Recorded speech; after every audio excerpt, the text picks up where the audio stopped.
All right, all right, all right, all right, all right. What's up, everybody? My people in Manhattan, the Bronx, Queens, all at Staten Island, my home borough, Brooklyn. Back at another video, and today marks the 40th anniversary of one of the most popular and well-known slasher films of all time, A Nightmare on Elm Street.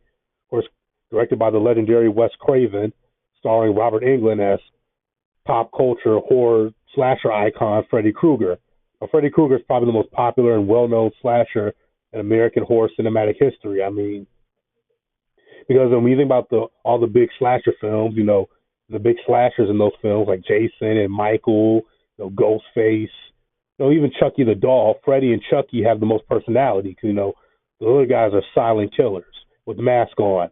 Freddy, he's got the fedora and the sweater and the burn marks, but he does have always has a snarky one-liner and a creative way of killing somebody, killing his victims.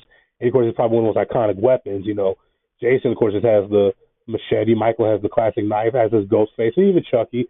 Freddy's got the damn glove, as you can see I'm assembling right now, the glove with a knife on it. Now, Freddy's one of the most unique horror film characters ever created. And in 2003, the AFI, American Film Institution, they ranked 100 greatest heroes and villains, 50 heroes, 50 villains, and Freddy made the list of one of the 50 greatest villains in the history of American cinema up until that point. So his popularity, so we know, Freddy's probably the most popular, most well-known slasher in slasher film / horror film history. But like with other anniversary films, I can cover my favorite parts. If you can watch the movie, I'm sure you can find some website to watch it online. But anyways, you can see here's the title card here, A Nightmare on Elm Street. Elm Street, and we're introduced to this person right here. The character's name, I believe, was Tina. She was having a dream about Freddy assembling his glove in the boiler room. She wakes up in terror, and she grabs her crucifix on the wall for safety. Later on, she falls back asleep. We see this room with these girls jump roping. We hear the 1, 2, Freddy's coming for you. 3, 4, you better lock your door. 5, 6, get crucifix. 7, 8, don't stay up late. 9, 10, never sleep again.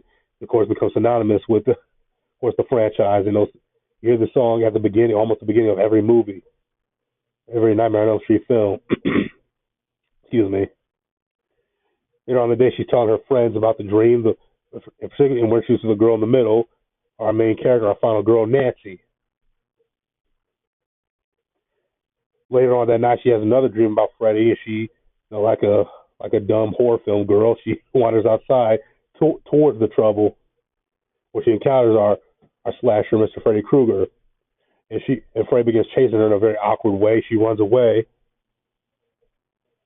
She says, "Oh dear God," and Freddy says, "Here's God." She begins running away, and then boom, Freddy pops out of nowhere, attempting to kill her, and he does so successfully. Now I couldn't show the scene because I don't know what YouTube would allow me to show, but Freddy, uses his knives to dig in her chest and cut her open. The blood spills all over the room. He drags her lifeless body up the walls of the ceiling and just drops it.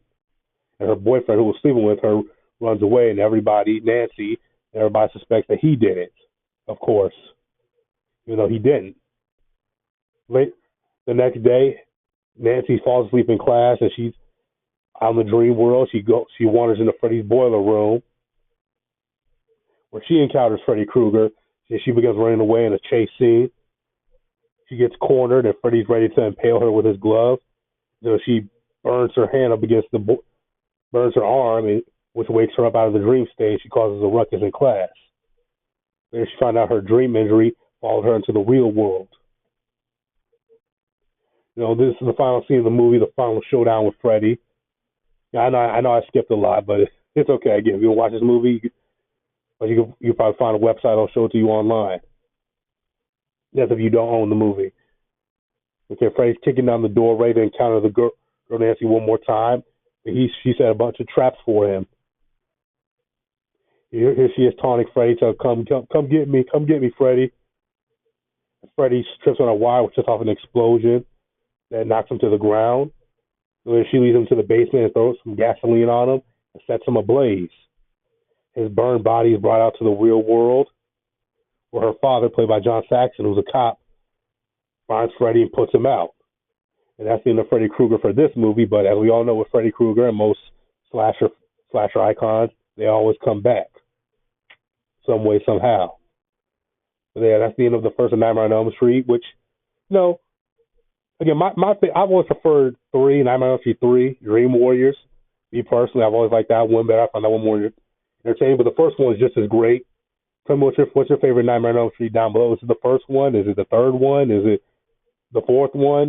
Whichever one is your favorite, let me know in the comments section down below. Click the like button, subscribe, and what's your favorite Freddy Krueger one-liner? Okay, I think I probably know the answer to that one already. But anyway, see you all.